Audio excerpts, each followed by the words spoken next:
Hello and welcome to Tech Update 6, where we bring you the latest news in technology. I am your host, Yong Zhang. Hey, I'm Cheng over here. Hi guys. Just foremost to the magic number 10. Yes. Alright.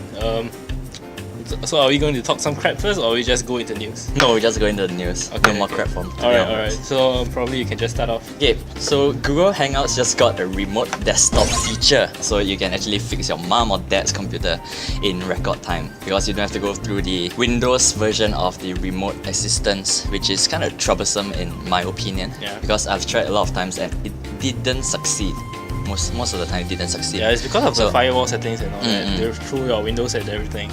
It's a great feature, I would say, for Google Hangout. Is it Google? Yeah, Google Hangout. Google Hangouts. So it's a great feature for those people who have a Google account and want to use Google Hangout. I think it's a genius invention, and probably I would say those PC manufacturers providing all these kind of troubleshooting services could probably use this as one of their troubleshooting alternatives instead of going down to the service center and all that, especially at remote areas in the world.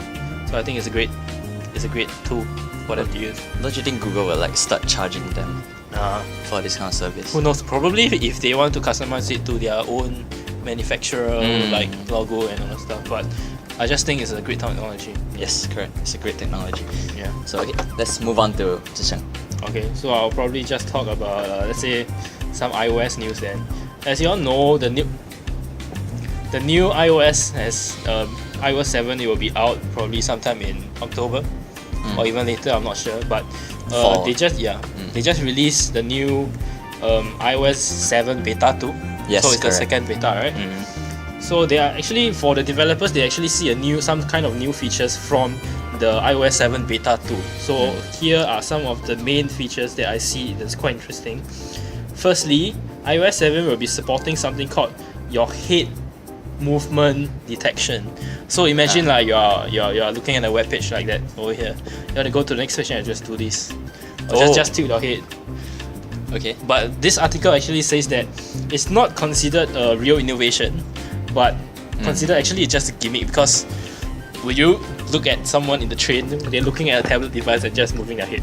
It's like so retarded in that sense. I don't know, but yeah, I just think it's true. It really is just a gimmick, and it isn't a big innovation. It's kind of it's the same as the Samsung. What was that? S4, is it? That's eye detection, so it actually makes sense, because it doesn't require you to really have big gestures or movement from your head or from your body. Actually, I think even Siri is some kind of gimmick as well. In fact, but it's good for the drivers, so there is a specific target. I don't think a lot of for people them. use. Yeah, Siri. that's why it's a big technology. But the thing is that they aren't really putting it. People aren't really using it in that sense. When would you like talk to Siri? Hey Siri, can you call this guy, instead of just pressing a number in? Yeah, true. Yeah, probably is the kind of social awkwardness that we're looking at that prevents people from doing all that. I don't know. But anyway, moving on. Other than that, there's another article talking about smiling detection as well as blinking detection in the iOS 7 photo apps. So the API, which is the application interface, will allow people to detect for blinks or detect for smiles. So it's like auto capture, or when the people smile or something like that, which has been around for quite some time for other devices, Android and all that, and also in digital cameras. So it's good that the developers have the ability to detect smiles and blinking. So that's good. Yeah, it's good for developers to open up their application to different ways of interaction. So that's fine. Great. Yeah, that's true. So that's the end of my iOS news. Okay. Yeah, you can go on. Okay.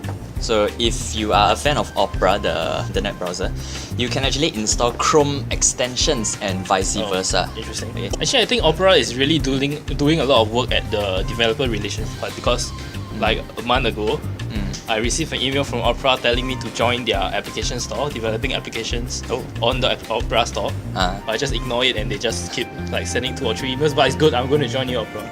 I'll just develop some apps on it. So great work on there for development wise. Yeah, it's great. So it's good to see that they are finally allowing Chrome extensions to be cross compatible between Opera and Chrome. So that means Hongchai's his own applications can port over as well. So true, it's actually easy for them. So yeah, I think Opera probably they are doing a lot of work out there, but they aren't still getting noticed.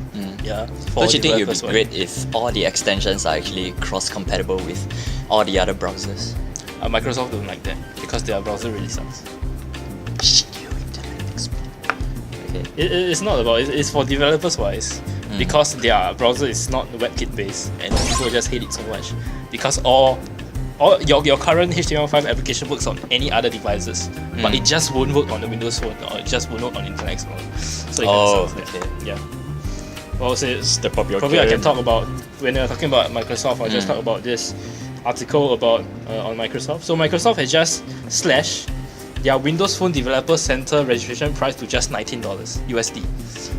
I think previously it was like quite expensive, $60 or I'm not sure.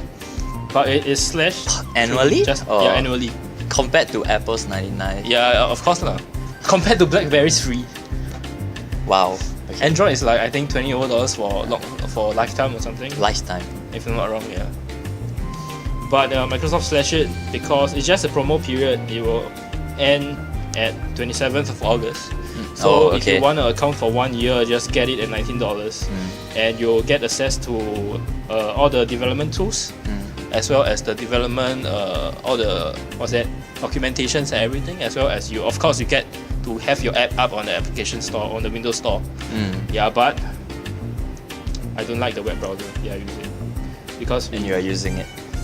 yeah, I mean the web browser and then the mobile web browser. Oh, okay. But it's quite fine on the Windows 8. I use it because I use it. Alright. Yeah, so head down to the Windows Phone Development Center today and take advantage of this promotional offer. Okay. It's great. Yeah, how about you?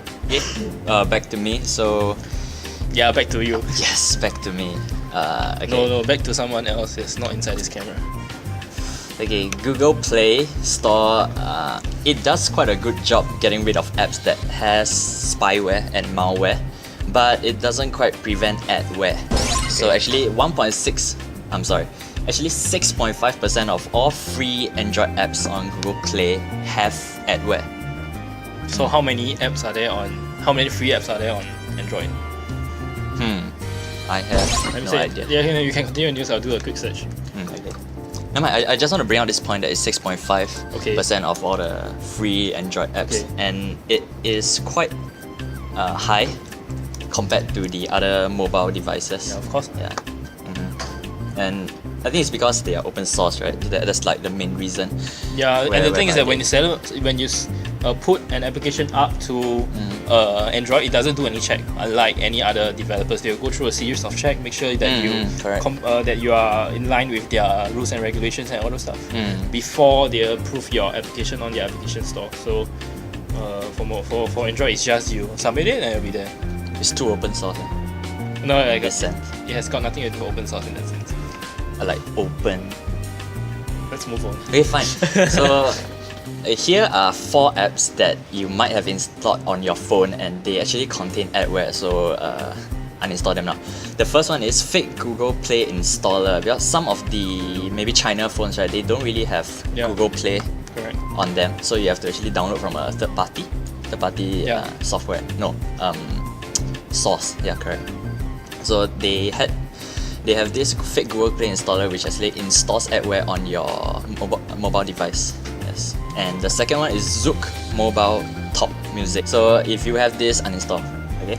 And third one is Fake Tank. Fake Tank actually goes into your phone, right, and sends out messages to those premium SMS subscription service. So you actually get hacked pretty badly. You have to pay extra money lah. So the fourth one is the stupidest one. It's called Fart Sounds Machine. Version 2.2. Version 2.2. You know why? Because everything seems so much better with version 2.2. Why? Because it's like version 2. Okay, let's not go there. So uninstall Fart Sounds Machines. Okay, it's just ridiculous. I can't find a number of apps that are available on, but never mind, on Android for free. But anyway, yeah. Okay. So move on to me. Yep. Correct. Okay, so I'm going to talk about the new Intel Haswell processor, very techy side of Tech Update. So as you all know, some of you may know, when you get an Intel processor, what you see on top of it, that metal piece, is actually just a heat spreader. The actual processor is just beneath it. So what the people did from Japan, his name was called like Lan Wen Cha, or in Chinese I don't know, or they call it Seputya in Japan, but it's just direct translation from Chinese. The thing is that they took off the heat spreader, they removed the thermal interface between the heat spreader and the CPU chip, and the temperatures and then applied, of course, the third party thermal interface, right? Put it back, and the performance increased in the sense that the temperatures went down at a maximum of even 17 degrees Celsius. That's actually very, very significant for a processor. So actually, you know that Intel is actually using very low grade, low quality, kind of thermal interface. So if you want to void your warranty for good performing low temperature, you actually void your warranty. Of course, you're opening the whole metal piece up. It's stated over here. Okay. Yeah. You can just go ahead. Just plug it out, and we call this the whole process called deleting. Delete. D-E-L-I-D. Delete. Okay. So just delete the whole processor and put your own interface, so that's quite fine. And you'll get superb thermals for your Core i7 4770K, and with, of course, higher overclocks if you want to do it that way.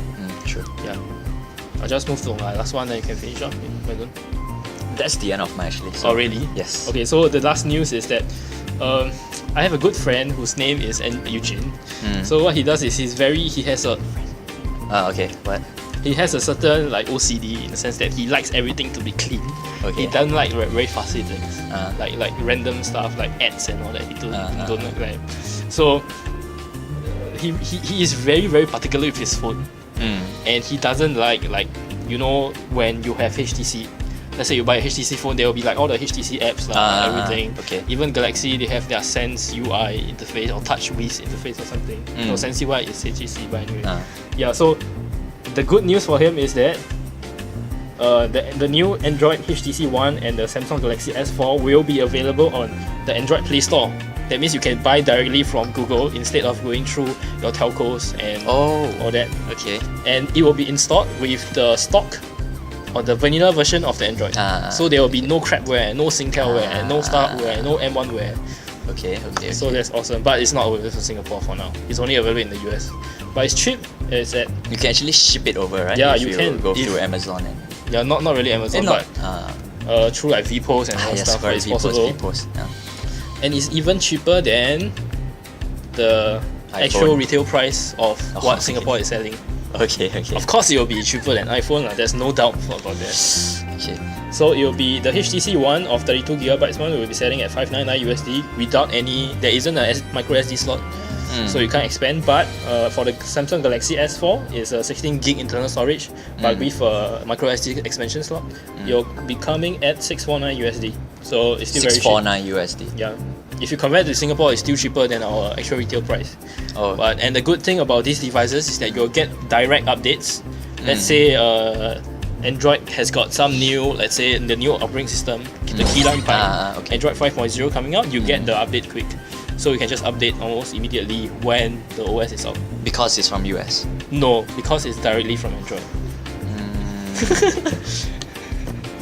Good try though. Humiliation. Anyway, so that's the end of mine too. So that's the end of the Tech Update episode 6. It was quite a quick one. How long did we take?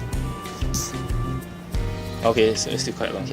But anyway, we're trying to bring down content, but it's quite fun. I like the talking and all that. But do check out our. I think next week we'll still be here next week. Yeah.